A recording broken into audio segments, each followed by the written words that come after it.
Essa edição do Palavra Aberta vai conversar com o deputado Francisco Júnior, do PSD de Goiás. Ele é relator da comissão mista, comissão formada por deputados e senadores, que está fazendo aí o controle de gastos das despesas ocorridas aí em razão da pandemia do novo coronavírus. Deputado, seja bem-vindo ao Palavra Aberta. Obrigado, Jaciene. Aproveito para cumprimentar aí todos os nossos telespectadores e também nesse novo normal, todas as pessoas que nos acompanham pelas redes sociais, internet e por aí vai. Deputado, a comissão, na verdade, é o Congresso cumprindo aí o seu papel de fiscalizar, né? Fiscalizar aí os gastos em razão agora da pandemia do novo coronavírus. O Congresso aprovou aí várias medidas que exige aí gastos, auxílio emergencial, liberação de créditos aí para diversas ações. Como é que está sendo feito o trabalho da comissão? A gente vai aqui durante o nosso bate-papo fazer aí um balanço, né, desse último mês, mas como é que está sendo feito aí esse trabalho, deputado, de controle de gastos em razão da Covid-19? Certo, Jaciene.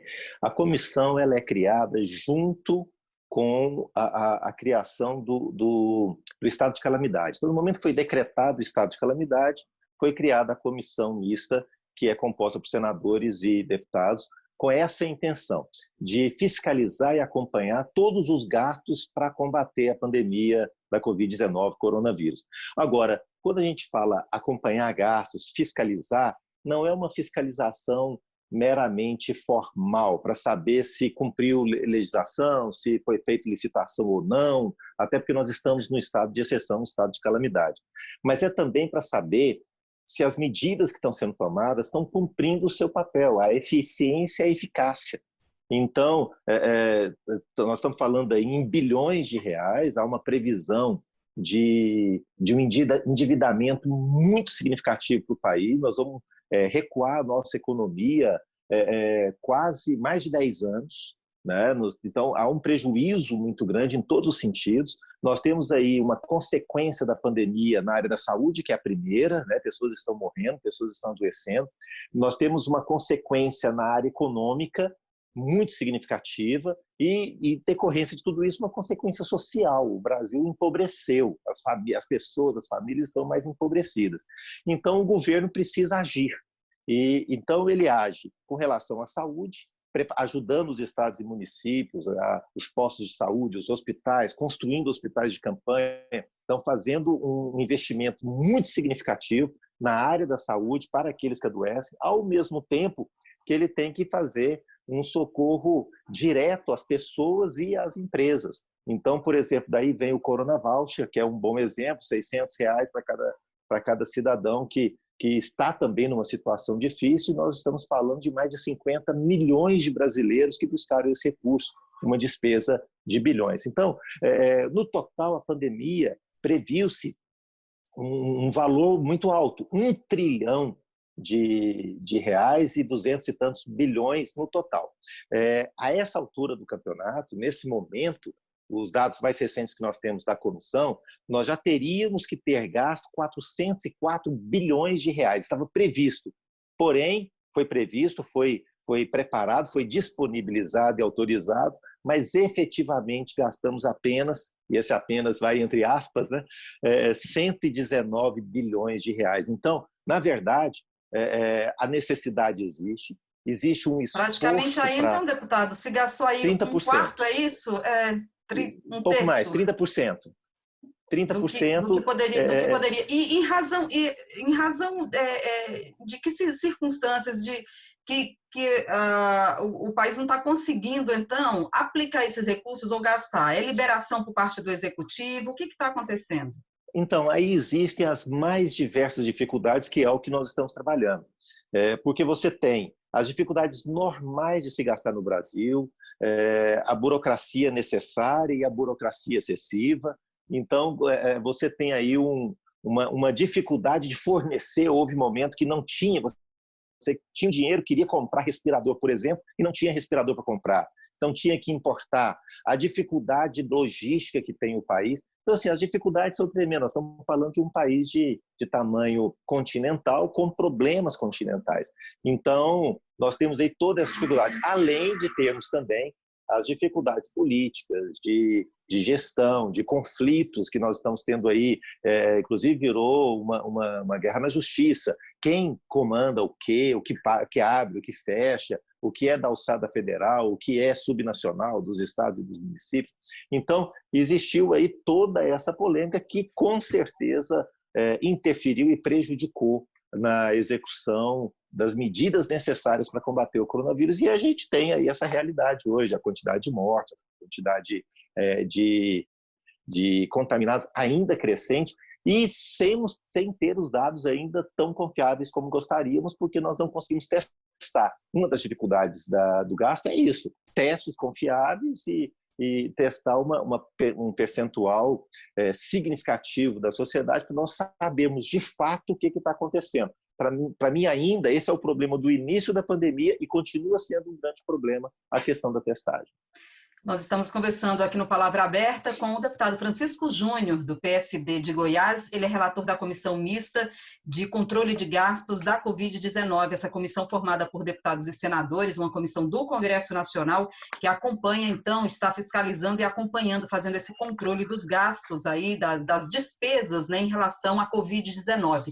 Deputado, o senhor citou aí, então, esses valores, né, de 400 bilhões que já poderiam ter sido usados, foram até agora usados 119 bilhões, essa informação que o senhor nos traz aqui. O que a comissão consegue identificar para que realmente esse gasto ele seja mais efetivo e realmente as ações sejam implementadas de fato, né? De fato. O que a comissão consegue identificar, né, os gargalos? O senhor falou que são vários problemas, né? Inclusive Sim. pelo tamanho do país e as dificuldades políticas também que o país enfrenta, mas o que a comissão identifica? Certo. Poderia, num primeiro momento, o aspecto da saúde, que seria a atenção primeira, né, para salvar a vida das pessoas, nós tivemos aí as dificuldades que já se repetem, as dificuldades normais do Estado, dos estados, do município, de falta de estrutura na área da saúde. Falta de UTIs, falta de leitos, falta de hospitais. Então, toda essa dificuldade logística e a forma de conduzir isso, no primeiro momento, foi a grande dificuldade. Hoje, nós temos uma segunda grande dificuldade, que interfere muito nesses valores, que é a questão, foram emitidas MPs, criados programas e projetos políticas nacionais de atenção às empresas, de forma especial às micro, pequenas e médias empresas, para evitar a demissão em massa das pessoas. E aí foram criadas linhas de crédito, linhas de crédito para pagar salário, para fazer capital de giro. E, para você ter uma ideia, em uma única linha de crédito que foram previstos 20 bilhões para ofertar, conseguiram fazer até agora, até semana passada pelo menos, que são os dados que nós temos, em torno, um pouco mais de 2 bilhões, dos 20, 10%. Então, aí você tem também todas as regras do mercado, porque você emite a política, mas você tem os critérios. Se a gente não flexibiliza esse critério, você não consegue fazer esse recurso chegar até as pessoas. Deputado, se as empresas...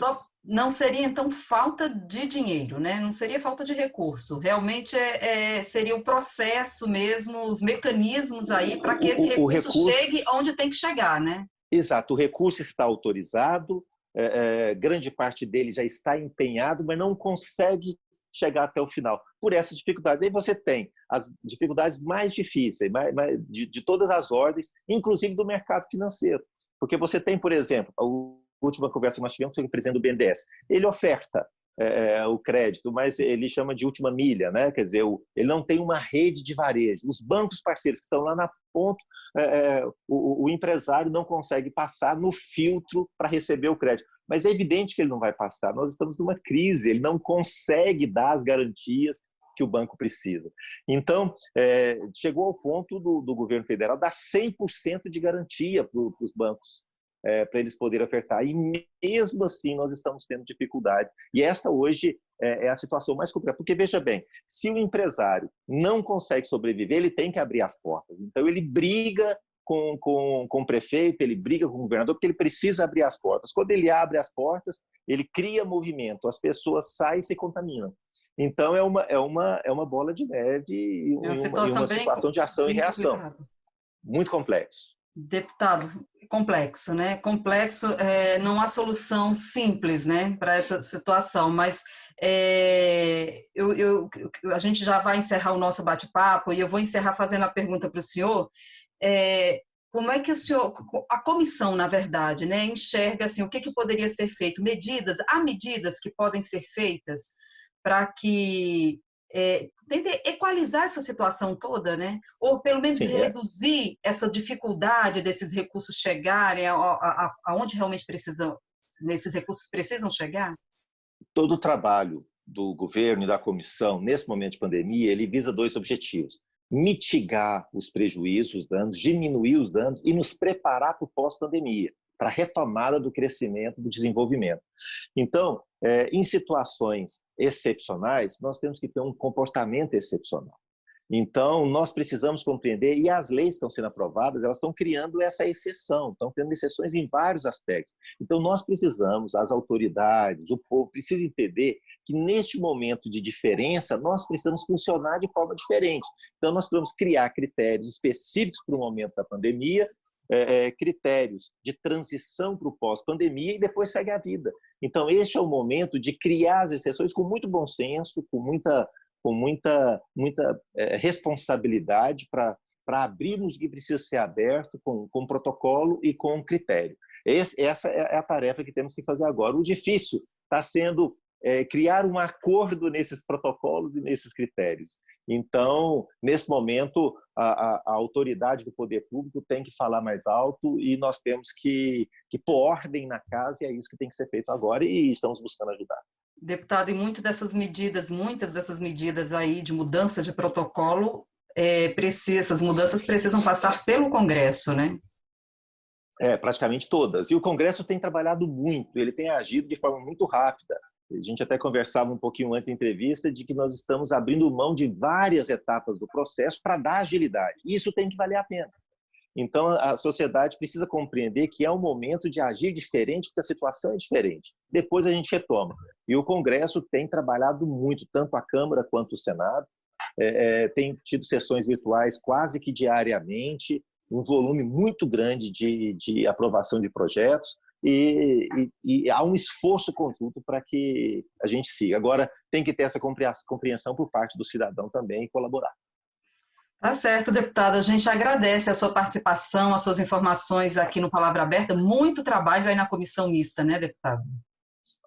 É verdade, só vai aumentando. E como eu falei, nós estamos ainda a 30% de tudo aquilo que é previsto. Então, nós temos ainda, se a gente for dar um número, 70% por fazer, isso calculando a pandemia em 3, 4 meses. Se as medidas não conterem a pandemia e ela se estender, o prejuízo ainda pode ser muito maior, é isso que as pessoas precisam entender.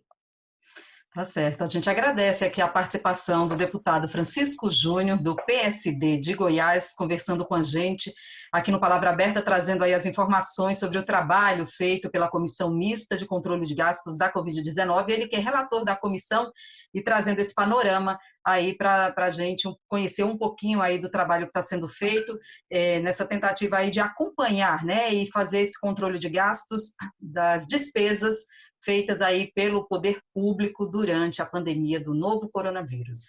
A gente fica por aqui e até a próxima.